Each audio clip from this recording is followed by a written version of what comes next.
রাজনৈতিক জীবনে এই ঐতিহ্যের যশোর, এই সংস্কৃতিতে ঐতিহ্য যশোর, খেজুরের গুড়ের যশোর, মাইকেল মধুসূদন দত্তের যশোর, এই যশোরের মাটিতে যার নারীর সম্পর্ক, যার নারী পুতা আছে, ছোট্ট শিশু থেকে জন্মগ্রহণের পর থেকে ধাপে ধাপে স্কুল পেরিয়ে যখন কলেজে গিয়েছিলেন, যশোর সিটি কলেজের ছাত্রদের ক্রীড়া বিষয়ক সম্পাদক ছিলেন, যুবলীগের কেন্দ্রীয় কমিটির সম্মানিত সদস্য ছিলেন।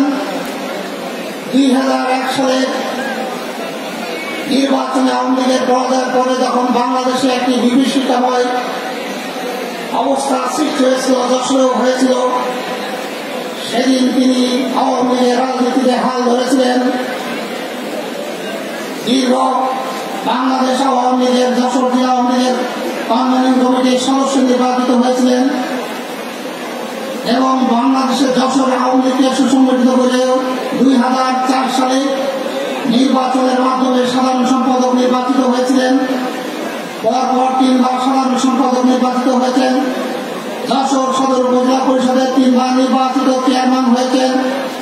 সর্বোপরি জাতির জনক বঙ্গবন্ধু কন্যা জননেত্রী শেখ হাসিনা মনোনীত বাংলাদেশ কেশবপুর যশোর 6 আসনের মনোনয়ন প্রাপ্তির পর জনগণের ভোটে নির্বাচিত মাননীয় সংসদ সদস্য জনাব শাহীন চাকলাদারের ঘিরে আজকের এই অনুষ্ঠান। আমি কথা বলাবো না, আজকে সম্পর্কিত অতিথি কথা বলবেন। বসে বসে ভাবতেছিলাম কি বলা যায়, অনেক কথাই মনে করেছিলাম। আপনারা বলেছেন আমি অনেক কিছু সাক্ষী, আমি সেদিকে যাব না। আমি দুটি কথা বলতে চাই। একটি হলো, আজকে যারা এখানে হাজির হয়েছেন সারা যশোর থেকে 1971 সালে যেমনি ভাবে আপনারা হিন্দু মুসলমান বৌদ্ধ খ্রিস্টান ঐক্যবদ্ধ হবে বঙ্গবন্ধুর নেতৃত্বে সেদিন ছাত্রদল দিয়ে ঝাঁপিয়ে পড়েছিলেন, আজকে সংগঠিত অতিথির মাধ্যমে আপনাদের কাছে অনুরোধ করব এবং জনাব সংসদ সদস্য শাহীন চাকলাদারকে অনুরোধ করব, আমরা যদি চেষ্টা করি এই নিরক্ষর মুক্ত যশোরকে ঘোষণা করতে পারি, যদি আমরা সবাই আন্তরিকভাবে কাজ করি।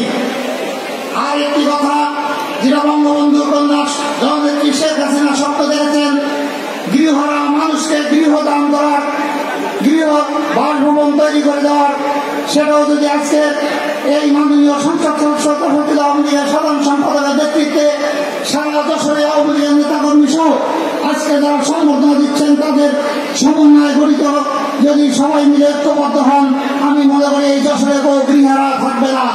আজকে আমাদের এই অনুষ্ঠান থেকে শপথ নিতে হবে এবং বাড়ি ফিরতে হবে।